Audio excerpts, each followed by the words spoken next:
কুকুরের কাজ কুকুর করেছে, কামড় দিয়েছে পায়, তা বলে কুকুরে কামড়ানো কিরে মানুষের শোভা পায়।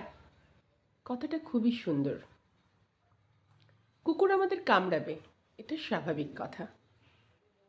ও বোঝে না, ওটা ওর স্বভাব। তা বলে কি আমরাও ঘুরে কুকুরকে কামড়াবো? না, কারণ আমরা জানি কুকুর বিষাক্ত প্রাণী, তাকে কামড়ানো উচিত নয়।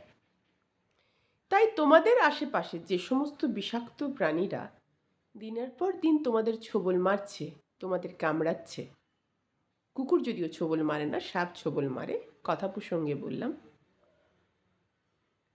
সেই সমস্ত সাপ বা সেই সমস্ত কুকুরকে ঘুরে কামড়াতে যেও না, তাহলে নিজেই বিষাক্ত হয়ে যাবে। কুকুর যদি কামড়ায় তাহলে একটা ইঞ্জেকশন নিয়ে এসো নিজেকে বাঁচানোর জন্য। তেমনি যে মানুষগুলো তোমার ক্ষতি করবে বলে মনে হয়, সে মানুষগুলোর থেকে একটা দূরত্ব বজায় রাখো, তাহলেই হবে। সেও তোমায় কামড়াতে পারবে না, আর তোমাকেও ঘুরিয়ে তাকে কামড়ানোর প্রয়োজন পড়বে না।